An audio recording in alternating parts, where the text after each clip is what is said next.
त्रिकोणमिति जो कि आप 10वीं कक्षा से पढ़ रहे हो, ठीक है। इस त्रिकोणमिति के अंदर ये आपके पास sine theta, cos theta, tan theta, cosec, sec, cot, मतलब ये जो आपके त्रिकोणमिति अनुपात होते हैं वो 6 होते हैं।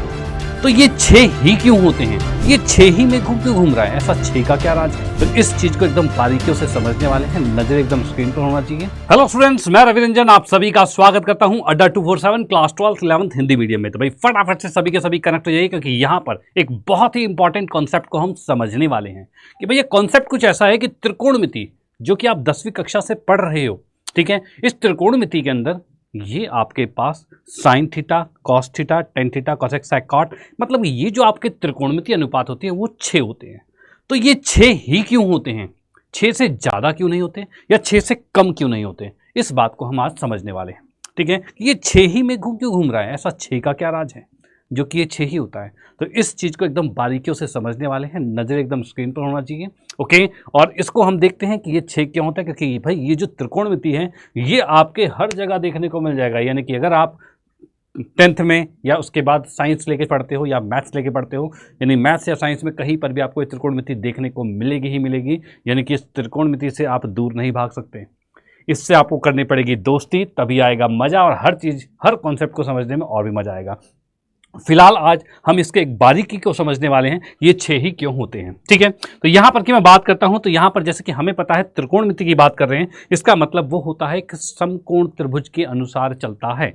समकोण त्रिभुज का जैसा है जिसके अंदर एक कोण 90 डिग्री का होता है, इसलिए हम इसे समकोण कहते हैं, और एक किसी कोण के सापेक्ष हम इसको लेकर चलते हैं और इसके अनुपात ज्ञात करते हैं। अनुपात, त्रिकोणमिति अनुपात, या अनुपात क्यों कहते हैं? अनुपात इसलिए कहा जाता है क्योंकि त्रिकोणमिति अनुपात जो होता है वो भुजाओं का अनुपात होता है। अब भुजाओं के अनुपात की बात की जाए तो इसकी भुजाएं कितनी है? तो 3 भुजाएं। 3 भुजाओं का नाम क्या होता है? तो 90 के सामने वाले को कर्ण कहा जाता है। भाई क्या? कर्ण कहा जाता है, ठीक है। और जो थीटा होता है उसके सामने वाले को लंब कहा जाता है, और जो बचा उसे आधार कहा जाता है नीचे, ठीक है। ये 3 आपके पास भुजाएं होती हैं जिनका हम ये नाम देते हैं, ठीक है। डन, कोई दिक्कत नहीं। अब इनके भुजाओं के अनुपात की बात करते हैं। तो अनुपात की बात की जाए तो यहां पर से हम कह सकते हैं भाई भुजा का अनुपात जैसे लंब है, लंब के बटे में हम क्या कह सकते हैं? ठीक है, लंब के बटे में हम कह सकते हैं कर्ण आएगा, या फिर हम कह सकते हैं भाई क्या, लंब के बटे में आएगा क्या? आधार आएगा। इससे पहले मैं लिख देता हूं भाई, आधार के बटे में कर्ण आएगा, ठीक है। या फिर हम कह सकते हैं लंब के बटे में आधार आएगा।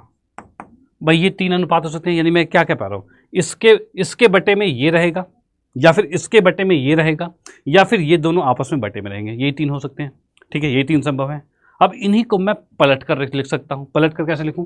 इसको उल्टा करके लिखा तो ये आपका हो सकता है भाई क्या, तो ये आपका होता है कर्ण बटे में लंब हो सकता है, ठीक है। और ये उल्टा क्या हो सकता है? तो इसको हम कह सकते हैं कर्ण बटे में आधार हो सकता है, और इसको उल्टा किया जाए तो क्या होगा? तो आधार बटे में लंब हो सकता है। भाई ये हो सकता है। ये आपके पास जो देख पा रहे हैं क्या, एक ये पहले वाला है, एक ये दूसरे वाला है, एक ये तीसरे वाला है, एक चौथा है, और ये 5 है, और ये 6 है।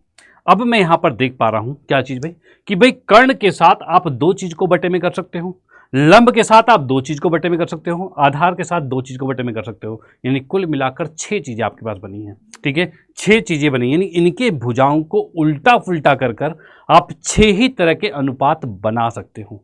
भाई 6 ही तरह के अनुपात बना सकते हो, उससे ज्यादा संभव ही नहीं है, ठीक है। इसीलिए 6 होते हैं। इन 6 के नाम क्या हैं? तो पहले हम बात करते हैं कि लंब बटे कर्ण जो हम देख पा रहे हैं, इसे आप कहते हो क्या? तो इसे कहते हो साइन थीटा, इसे कहते हो कॉस थीटा, और इसे कहते हो टेन थीटा।